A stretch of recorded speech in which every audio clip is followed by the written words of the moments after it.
নিরামিষ হয় সেদিনকে রান্না করার প্রথমে মানে যে কোনো তরকারি রান্না করার আগে বলে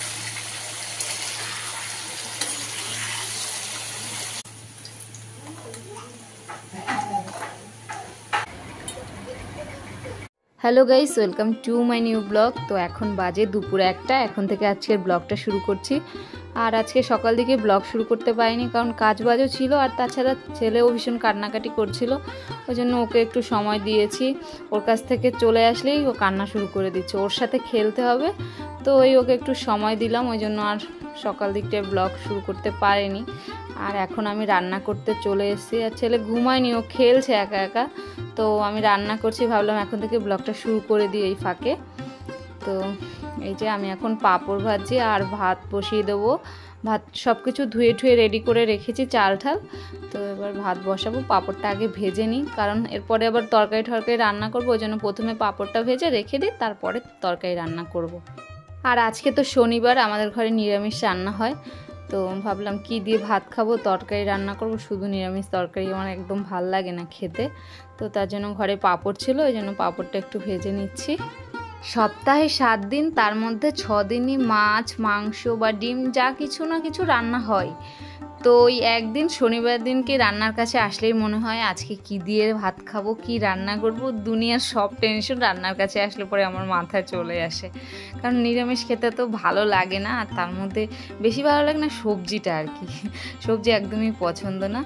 আর এই যে দেখো, পটল এনেছে, কুমড়ো এনেছে, গাজর, সব কিছু দিয়ে আজকে তরকারি রান্না করব। জানি না তরকারি কেমন হবে আজকের। আর এই যে দেখো, এদিকে কাঁচা কলা এনেছিল, তো কাঁচা কলাটা ভাজবো। আর তার সাথে কপিচে আলু কেটে নিয়েছি, ভাজবো। পাঁপড়টা ভেজে রেখে তারপরে ছেলেকে নিয়ে গিয়েছিলাম স্নান করাতে। দেখি যে স্নান করিয়ে দিলে ও একটু ঘুমায় নাকি, কিন্তু ও ঘুমায়নি। আর তারপরে এই যে কাঁচা কলা, তারপরে আলুটা ভাজা হয়েও গেছে আমার। আর মাথাটা তো সকাল থেকেই ধরে আছে। একে তো ছেলে কান্নাকাটি করছে, আর তার মধ্যে আজকে আবার নিরামিষ। কি রান্না করব সকালে এই টেনশন। আজকে সবজি রয়েছে, কিন্তু তারপর কি রান্না করব মানে চিন্তা আর চিন্তা যে কি রান্না করব আজকে। তো এই যে কাঁচা কলা, তারপরে আলুটা ভাজা হয়ে গেছে। আর এখন আমি একটু চা বসিয়ে দিয়েছি। ভীষণ মাথাটা ব্যথা করছে, কদিন ধরেই আজকে মাথাটা আমার খুব ব্যথা করছে। আজকে 4-5 দিন হয়ে গেছে মাথা ব্যথা করছে ভীষণ। ডাক্তারের কাছে গিয়েছিলাম, ডাক্তার বলছে যে প্যারাসিটামল খেয়ে নিতে। তো প্যারাসিটামল আর আমি খাইনি, ওই মাথা ধরার যে ওষুধ হয় না, দাঁড়াও বলছি ওষুধটার নাম ঠিক আমার মনে পড়ছে না, কী যেন, স্যারিডন খেয়ে নিয়েছি। তো এই 3-4 দিন ধরে কন্টিনিউ স্যারিডন খেয়ে যাচ্ছি, খেলে একটু কমছে, কিন্তু আজকে সকালবেলা স্যারিডন খেয়েছি, তাও মাথা ধরাটা কমছে না। তো কী যে করব বুঝতে পারছি না, মাথাটা ভীষণই ব্যথা করছে কদিন ধরে। তো ঠিক আছে, যাই আগে চাটা খেয়ে আসি, তারপরে এসে তরকারিটা বসাবো। চা খাওয়া হয়ে গেছে, আর চা খেয়ে এসে তরকারিটা বসিয়ে দিয়েছি। আর ভাল লাগছে না, এত মাথা ব্যথা করছে না, মাথা ব্যথাটা কমছে না। বুকে ব্যথা করছিল, বুকে ব্যথাটা কমে গেছে, তো মাথা ব্যথাটা আর কিছুতেই কমছে না। ডাক্তার বুক এক্সরে করাতে দিয়েছিল, তো বুক এক্সরে করিয়েছি, তো বুকে ব্যথাটা কমে গেছে। আর বলছিল যে মাথা যদি খুব বেশি ব্যথা করে তাহলে তো প্যারাসিটামল খেতে বলেছে, কিন্তু আমি প্যারাসিটামল খাইনি, যেহেতু স্যারিডন খাচ্ছি ওই জন্য। তো জানি না কেন এরকম হচ্ছে, কিসের জন্য এত মাথা ব্যথা করছে বুঝতে পারছি না। তো ঠিক আছে, আমি রান্নাবান্নাটা করে নিয়ে, অনেকটাই দেরি হয়ে গেছে আজকে রান্না করতে। আগে রান্নাবান্নাটা সেরে নিই, তারপরে তোমাদের সাথে আবার কথা বলবো।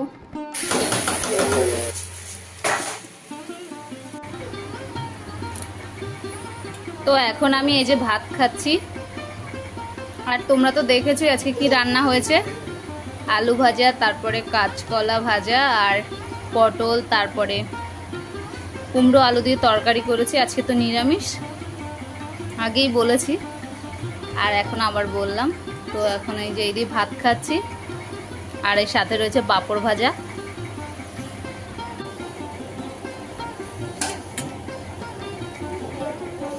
নিরামিষ খেতে আমার একদমই ভালো লাগে না, কিন্তু আজকে পটল তরকারিটা মানে অনেক কিছু সবজি দিয়ে রান্না করেছি, তো পটল তরকারিটা বেশ ভালো হয়েছে। একটু মাখা মাখা করে রান্না করেছি, বেশ ভালো লাগছে খেতে।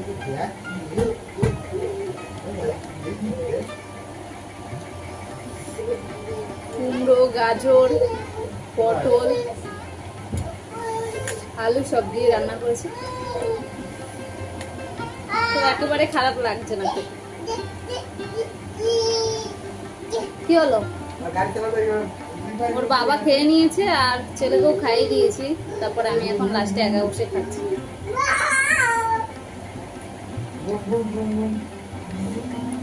দেরি হয়ে গেছে অনেকটা। ছেলে একটু ঘুমায়নি দুপুরবেলা, তো ওকে নিয়ে মানে আমার সময়টা পুরো কেটে গেছে। ওর বাবা এসছে তারপরে রান্না বসিয়েছে। এখন বাজে 3:15, তো এখন ভাত খাচ্ছি।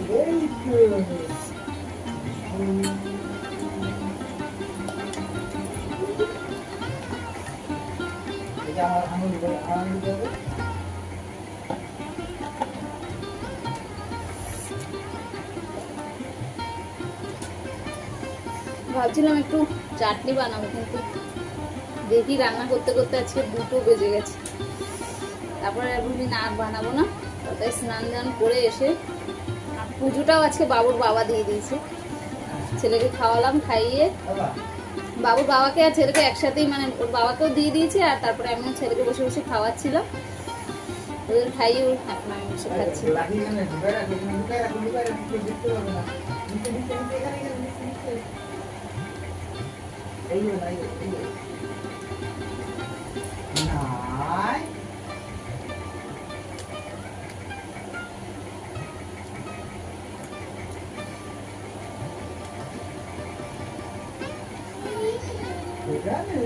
বৃষ্টি আসবে নাকি?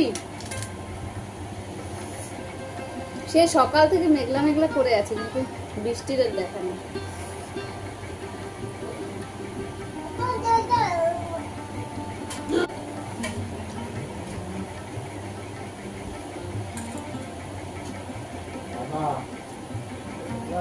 আজকে আমি আমার ছেলের থালাটাতে করে ভাত খাচ্ছি।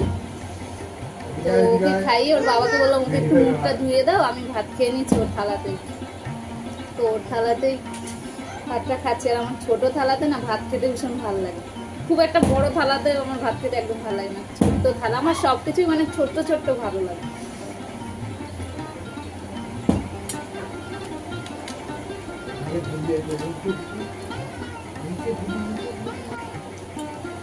তো ঠিক আছে, আমি ভাতটা খেয়ে নিই।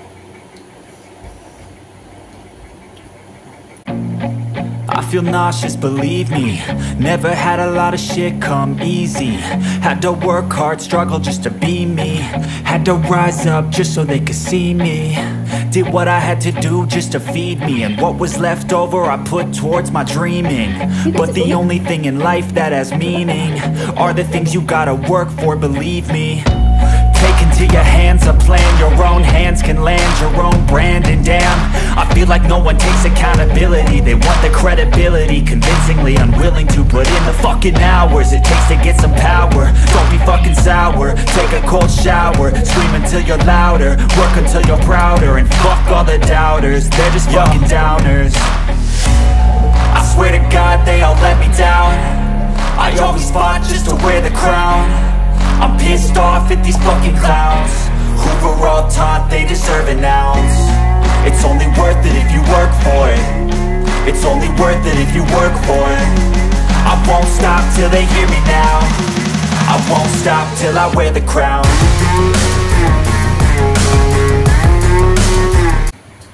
তো এই যে দেখো একদম থালা পরিষ্কার করে খেয়েছি, একটাও ভাত নেই। নিজে রান্না করছি বলে বলছি না, সত্যি আজকে তরকারিটা খুব সুন্দর হয়েছে। আর যেদিনকে আমাদের ঘরে নিরামিষ হয় সেদিনকে রান্না করার প্রথমে মানে যে কোনো তরকারি রান্না করার আগে বলি ঠাকুর আজকে যেন তরকারিটা ভালো হয়। কারণ আমি তো বেশি তরকারি করি না, দুটো একটা তরকারি করি। তো ঠাকুরকে বলি যে ঠাকুর আজকে তরকারিটা যেন ভালো হয়, কারণ ভাত না হলে খেতে পারবো না। এই জন্য ঠাকুরকে বলে তারপরে তরকারিটা রান্না শুরু করি। তো আজকে তরকারিটা বেশ ভালো হয়েছে। আর তোমরা তো দেখবে থালাটা একদম পরিষ্কার করে খাবারটা খেয়েছি। আর পাঁপড় ভাজাটা রয়েছে, ওই জন্য আরো বেশি ভালো লাগছে।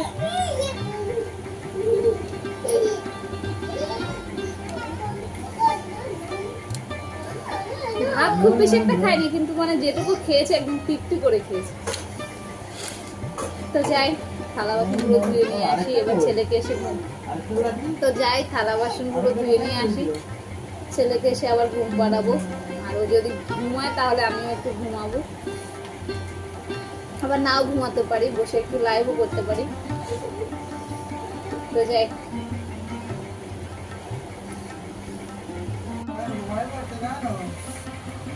এই যে দেখো এই তরকারিটা বাকি রয়েছে রাতের জন্য, তো এটা দিয়ে রাতে খাবো।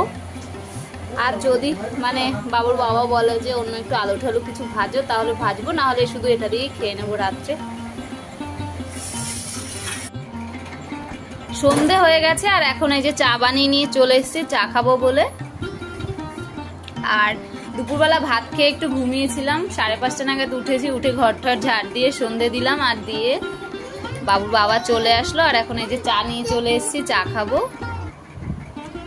আর চা খাওয়ার জন্য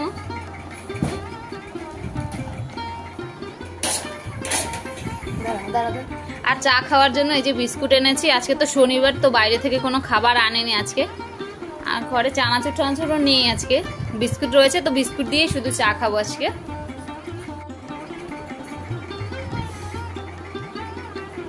চা খাওয়া তো হয়ে গেছে, আর এতক্ষণ বসে গল্প করছিলাম। আর ভাবলাম আজকে ভিডিওটা শেষ করে দিই। তো তোমাদেরকে একটা জিনিস দেখাবো, সেটা সকালবেলা বলেছি ভিডিওতে যে আমার মানে ভীষণ মাথা ব্যথা করছে, এখনো মাথাটা ব্যথা করছে। চা খেলাম তো একটু ভালো লাগছে এখন। আর ভাবলাম তোমাদেরকে দেখিয়ে দিই, আবার অনেকের হয়তো বিশ্বাস নাও হতে পারে, যেহেতু মুখে বলেছি। আমার যে বুক এক্সরে করানো হয়েছে, তো বুকের এক্সরে প্লেটটা দেখিয়ে দিই। আর রিপোর্ট দেয়নি, এই যে দেখতে পাচ্ছ। আর রিপোর্ট দেয়নি কারণ আমি যেহেতু সরকারি হসপিটালে করিয়েছি মানে বুকের এক্সরেটা, তো ওখান থেকে 8 ঘন্টার মধ্যে রিপোর্ট দিয়ে দেয়। রিপোর্ট বলতে কি শুধু এটাই দেয়, ডাক্তাররা দেখে সাথে সাথে ওষুধ দিয়ে দেয় বা যা ট্রিটমেন্ট দরকার তাই করে। তো রিপোর্ট আর দেয়নি, শুধু এই প্লেটটাই দিয়েছে। সবাইকে এটা দেয়, আর এটার জন্য কোনো পয়সা নেয়নি যেহেতু সরকারি হসপিটালে করিয়েছি। আর নাম লেখা নেই, নাম লেখা রয়েছে, তবে আমি দেখতে পাচ্ছি না। আর তোমাদেরকে দেখালেও এটার ভিতরে তোমরা দেখতে পাবে না।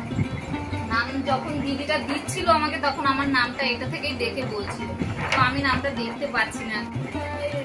দেখে কোথা থেকে যে দেখে দিল বুঝতে পারছি না, এখন অন্ধকার মানে কালো দেখাচ্ছে। আর রিপোর্টটা তেমন কিছুই না, বললো ডাক্তার যে বুক পরিষ্কার আছে। আমি তো ভয় পেয়ে গেছিলাম যখন বুক এক্সরে করাতে বলেছিল, যে কি এমন আমার হলো যে বুক এক্সরে করাতে বলছে। শুধু একটু বুকে ব্যথা তো মাঝে মধ্যেই করে, কিন্তু আজকে যখন ডাক্তারের কাছে গিয়েছি তখন বলছে বুকটা এক্সরে করুন। যেহেতু 3-4 দিন ধরে ব্যথাটা করছে, তার জন্য বুকটা এক্সরে করাতে বলেছে। আর তার সাথে মাথাটাও ব্যথা করছে। তো আমি তো ভয় পেলাম যে কি এমন হলো, ডাক্তার আমাকে কেন এক্সরে করাতে বললো।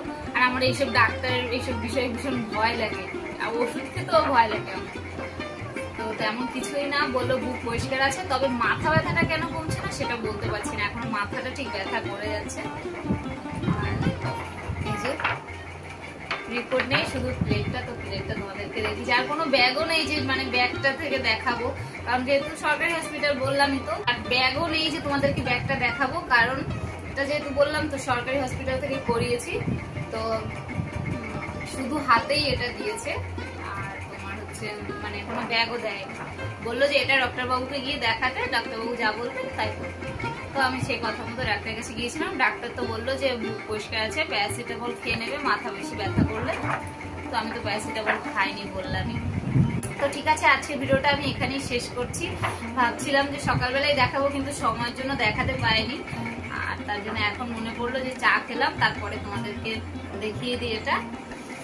আর ভিডিওটা এখানেই শেষ করছি। যদি ভিডিওটা ভালো লেগে থাকে তাহলে একটা লাইক কমেন্ট শেয়ার করে দিও। আর এমনিটি ব্লগে প্রথম এসে থাকলে একটা সাবস্ক্রাইব করে দিও। আর প্লিজ একটু বেশি বেশি শেয়ার করো, বেশি বেশি ভালোবাসা দিও। আর আমার খুব আনন্দ হচ্ছে যে আমার সাবস্ক্রাইবের সংখ্যা আস্তে আস্তে বেড়ে যাচ্ছে, 300 হয়েছে। তো আমার কাছে এটাই অনেক, যেহেতু আমার নিউ চ্যানেল 300 হয়ে গেছে।